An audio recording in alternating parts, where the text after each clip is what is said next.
I rise on the onset to support this bill because this is a bill that we have been waiting for as coffee farmers, as members of parliament who come from areas where coffee is grown. And this is a bill that some of us have spent quite a lot of time in the making.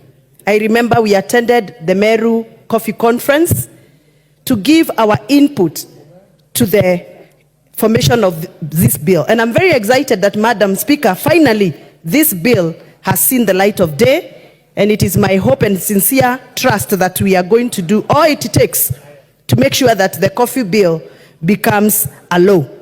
Madam Speaker, as a farmer, I want to celebrate the return of the institution that supported many farmers with research in the early 80s, the late 80s, the early 90s, all the way up to the year 2003.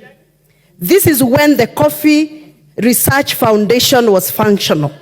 And this is the institution that helped us to come up with the right breed and variety of coffee that is disease resistant, that is less expensive for the farmers, and gives the best quality and resistance to a lot of challenges.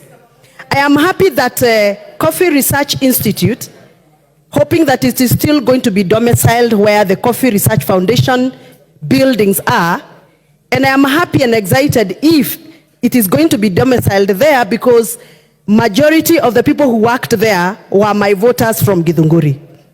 My constituency borders the institution, and therefore I'll be happy to see this institution domiciled at the border between Roiro and Githunguri constituency.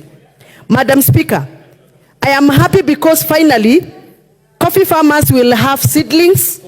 They will have support of research that is needed so that the varieties that they are going to continue planting are the right varieties that are going to give them the returns.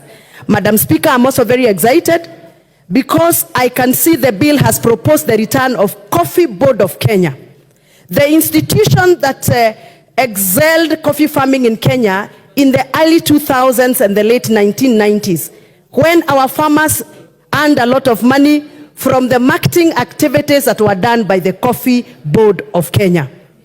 Mr. Speaker, I am excited as a coffee farmer that this Coffee Board of Kenya is not only going to help us in profiling our coffee in the right way, but also represent us ably in the international market platforms where we have failed to market our coffee.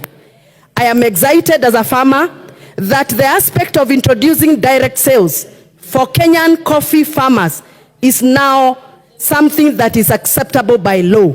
The farmers who have capacity to market their coffee directly are now allowed by law, if this bill becomes a law, so that the farmers can experience the aspect and the pride of marketing their quality coffee anywhere in the world. Mr. Speaker, I am also happy that the DSS, the Direct Settlement System, has been entrenched in law by this bill. This is a system that is going to allow coffee farmers to receive their money from any sale directly in their account without going through a roundabout of many other intermediaries who are taking away farmers' money. So this DSS, even as we welcome it, it is my hope and sincere hope that we are also going to be creating a very transparent system of DSS so that we don't deduct farmers' money with so many other unexplained deductions. Mr. Speaker, I seek for an opportunity to bring a few amendments to this bill. In as much as I am supporting it, there are areas I feel that we need to put amendments so that we align ourselves with the activities of the farmer. Mr. Speaker, I still do not understand why Coffee Board of Kenya has to be domiciled in Nairobi, yet all the farmers who practice coffee farming are not in Nairobi.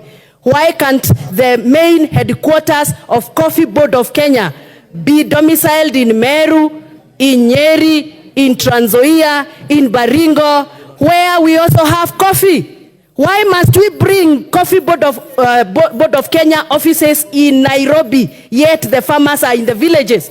Let us be considerate that coffee is a rural crop. and you don't have to bring the headquarters of Coffee Board in Nairobi for you to be seen to be working. So I promise to bring an amendment, because I feel we punish our farmers through the logistics of coming to Nairobi when they don't have to.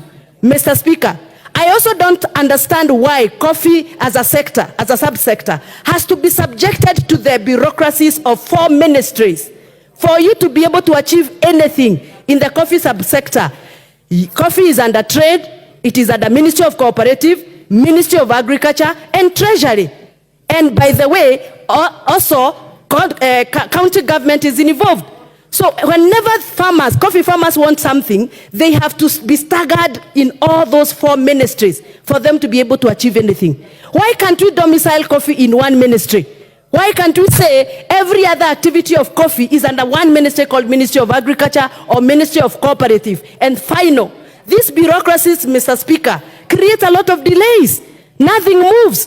Bureaucracies after bureaucracies. So I'll bring an amendment, I hope I will succeed, so that we can streamline the functionality of this subsector.